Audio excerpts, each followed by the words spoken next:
जय हिंद दोस्तों। बलदाव बलदाव बलदाव, क्या बलदाव होने वाला है। एनपीएस के जगह 1 अप्रैल से यूपीएस का विकल्प खुलने वाला है। जो पेंशन धारक कर्मचारी हैं वो भी यूपीएस को ले सकेंगे और यूपीएस के थ्रू केंद्रीय कर्मचारी के लिए 50% निश्चित पेंशन के नियम जारी होने वाले हैं।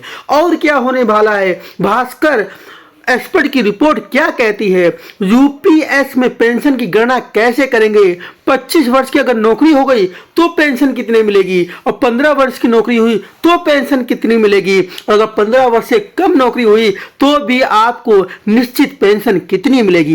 रिटायरमेंट में कितनी धनराशि मिल सकती है, सबसे पहला राज्य कौन हुआ जो यूपीएस लागू किया, सब कुछ देखने वाले हैं। ये बदलाव एकदम कैसे हुआ और क्यों हुआ, और ये भी जानेंगे क्या यूपीएस अच्छी है या नहीं। और क्या होने वाला है, पेंशन ज्ञात करने का क्या फॉर्मूला दिया गया। कर्मचारियों का विरोध, बहुत बड़ा विरोध हो रहा है यूपीएस को लेकर। कर्मचारियों ने यूपीएस को लेकर विरोध किया, कहां का विरोध किया, कैसे किया, यह भी जानेंगे। और वो विद्यार्थी जो कंपटीशन की तैयारी कर रहे हैं उसके लिए परीक्षा में कौन से प्रश्न पूछे जा सकते हैं, यहां से कौन इंपॉर्टेंट प्रश्न बन सकते हैं, ये भी जानेंगे। चलिए चलते हैं। यूपीएस केंद्रीय कर्मचारी के लिए 50% निश्चित पेंशन के नियम जारी हुए। क्या हुआ है जरा इसके बारे में समझते हैं।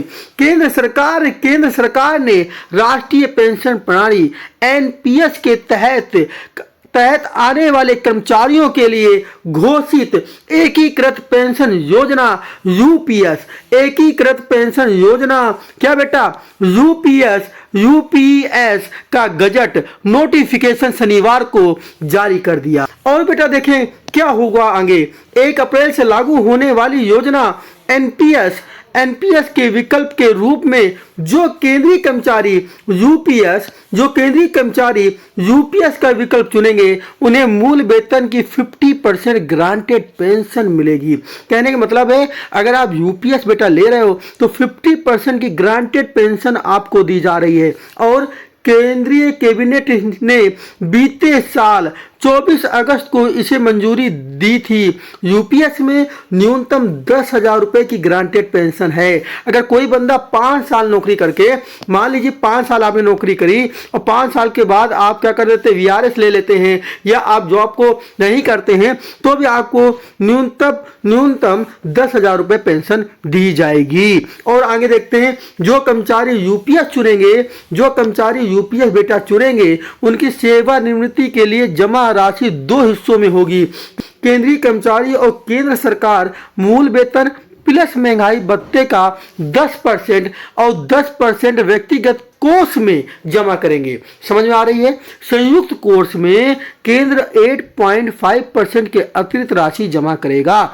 जो कर्मचारी व्यक्तिगत कोष में निवेश का विकल्प नहीं चुनते उनके लिए डिफॉल्ट पैटर्न एनपीएस रहेगा। अगर आप यूपीएस नहीं चुनते हो तो भैया एनपीएस ही डिफॉल्ट पैटर्न के रूप में लगा रहेगा।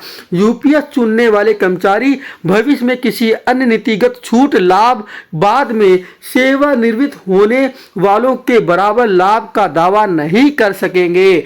एनपीएस के अंतर्गत आने वाले रिटायर्ड हो चुके कर्मचारी भी यूपीएस का विकल्प चुन सकते हैं। मतलब जो बंदे रिटायर हो चुके हैं और वो अगर एनपीएस से वो यूपीएस लेना चाहते हैं तो ले सकते हैं। उन्हें कितना भुगतान होगा और कैसे होगा, यह pension fund regulatory and development authority PFRDA तय करेगी। मतलब जो आपकी पीएफआरडीए है वो तय करेगी कि कितना भुगतान होगा और कितना नहीं होगा। चलिए आगे चलते हैं बेटा। आगे क्या है जरा इस बात को समझते हैं। यूपीएस लागू करने वाला पहला राज्य कौन बना।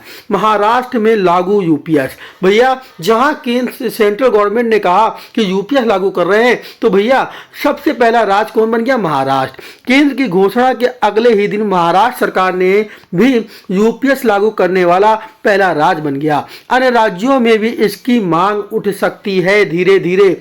आगे देखते हैं क्या है भैया। एक है भास्कर एक्सपर्ट की रिपोर्ट क्या कहलाती है। जरा भास्कर एक्सपर्ट डॉक्टर अरविंद नाथ सिंह के अनुसार क्या है जरा ये भी समझ लेते हैं। कह रहा यूपीएस में पेंशन की गणना कैसे करें, ये हमारे बता रहे हैं डॉक्टर अरविंद नाथ सिंह। क्या कह रहे हैं, पेंशन की गणना अंतिम 12 माह के औसत मूल वेतन पर होगी। कुल न्यूनतम सेवा अवधि यानी 300 माह को बेंचमार्क माना जाएगा। जो कर्मचारी 25 वर्ष से ज़्यादा सेवा देंगे उनकी पेंशन की गणना भी 25 वर्ष के बेंचमार्क पर होगी। जो कर्मचारी कम समय में रिटायर होंगे इसी फार्मूले से पेंशन कम होती जाएगी।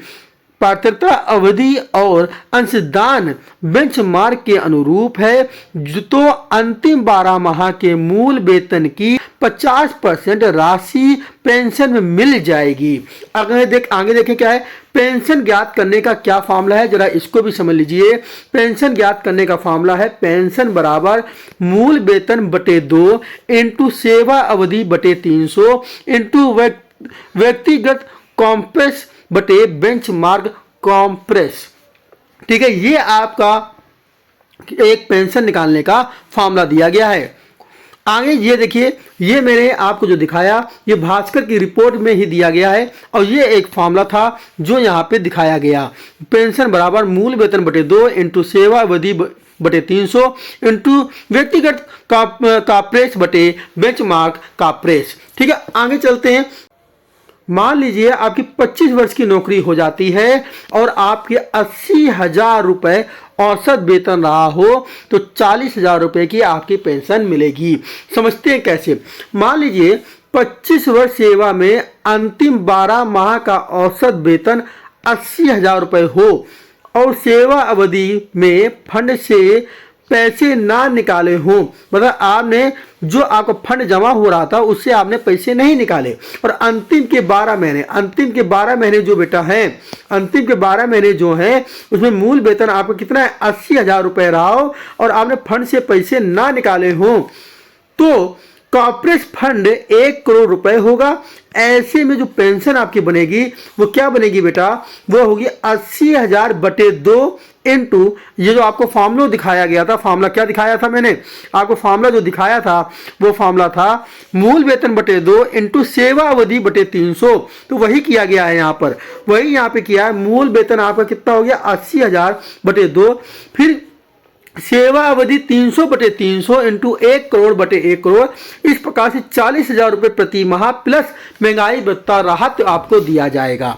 लेकिन अगर यहीं पे आपकी जो सेवा अवधि है मान लीजिए वो कितने की है 15 वर्ष की हुई है, कितने की हुई है 15 वर्ष की हुई है, 180 माह की हुई, कितने 180 माह की। तो अंतिम 12 महीने का अगर वेतन 80,000 रुपये हो तो बेंचमार्क और एक व्यक्तिगत कॉम्प्रेस आपका जो हो जाएगा 42 लाख हो जाएगा। ऐसे में 80,000 बटे 2 तो ये आपका क्या हो गया मूल वेतन बटे 2, 180 बटे 300 और 42 लाख बटे 42 लाख, तो 24,000 रुपये आपको क्या मिलेगी पेंशन प्लस उसके साथ महंगाई भत्ता लगकर मिलेगा। कहने का मतलब ये है अगर 25 साल की नौकरी पाओगे तो 40,000 से ज्यादा पेंशन, और 15,000 की नौकरी पाओगे तो लगभग 24,000 से ज्यादा पेंशन आपको मिलने वाली है।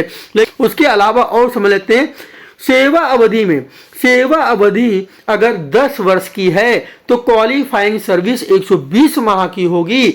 ऐसे में जो आपका बेंचमार्क और व्यक्तिगत कॉर्पोरेट फंड 30 लाख रुपए होगा। इस हिसाब से पेंशन 16,000 रुपये प्रति माह और महंगाई भत्ता राहत बनेगी। बात समझ आ रही है। लेकिन अगर 10 वर्ष की है तो लगभग कितनी पेंशन बता रहे 16,000 रुपये प्रति माह महंगाई राहत बनेगी। लेकिन 10 वर्ष से कम हो रही है तो भैया फिक्स आपको 10,000 रुपये दी जाएगी। कर्मचारियों ने विरोध कैसे किया यूपीएस का, देख सकते हैं आपको हर जगह नजर आ जाएगा कि हर जगह कर्मचारियों ने इसका क्या किया विरोध किया है। यूपीएस के विरोध में कर्मचारियों का प्रदर्शन, यूपीएस के विरोध में कर्मचारी संगठन ने जताया आक्रोश, रेलवे कर्मचारियों ने निकाला जुलूस, यूपीएस एनपीएस के विरोध में कर्मचारी संगठन का प्रदर्शन। हर जगह प्रदर्शन चल रहा है कि यूपीएस को हटाइए और साथ में हमको क्या दीजिए ओपीएस दीजिए भाई, पुरानी पेंशन हमारे को वापस दीजिए। पर परीक्षा में पूछे जाने वाले प्रश्न। अब जरा इस पे भी बात कर लेते हैं कि क्या प्रश्न है जो परीक्षा के लिए उपयोगी है। पहला क्वेश्चन है एनपीएस के जगह दूसरा विकल्प क्या लेकर आई है सरकार। तो आपको याद रखना यूपीएस लेके आई है। क्या लेके आई है? यूपीएस। सवाल नंबर 2, यूपीएस का पूरा फुल फॉर्म क्या है? Unified pension scheme. Unified pension scheme UPS का पूरा फुल फॉर्म है। सवाल नंबर 3, यूपीएस में केंद्रीय कर्मचारियों को कितने % निश्चित पेंशन मिलेगी? तो 50%। कितने % मिलेगी? 50% एक निश्चित पेंशन मिलेगी। सवाल नंबर 4, यूपीएस में न्यूनतम ग्रांटेड पेंशन कितनी है? मतलब न्यूनतम ग्रांटेड पेंशन कितनी है? तो 10,000 रुपए है। अगर 10 ईयर से कम की नौकरी होती है तो आपको 10,000 रुपए पेंशन मिलेगी। यूपीएस लागू करने वाला पहला राज्य कौन बना? बहुत इंपॉर्टेंट क्वेश्चन है। तो आप याद रखें पहला राज्य महाराष्ट्र बन गया है। कौन बन गया है? महाराष्ट्र। यूपीएस को हटाकर कौन सी पेंशन लागू करने के लिए केंद्रीय कर्मचारी विरोध प्रदर्शन कर रहे हैं? कह रहे यूपीएस को हटा दीजिए और कौन सी पेंशन लागू करने के लिए केंद्रीय कर्मचारी विरोध प्रदर्शन कर रहे हैं? इसका जवाब आपको कमेंट में देना है और कमेंट भर दीजिए कौन सी पेंशन लाने को कर्मचारी बोल रहे हैं। अगर आपको ये जानकारी अच्छी लगी हो और वीडियो अच्छी लगी हो तो शेयर जरूर करें, साथ में सब्सक्राइब करें और वीडियो को ज्यादा से ज्यादा लाइक करें। तब तक के लिए जय हिंद।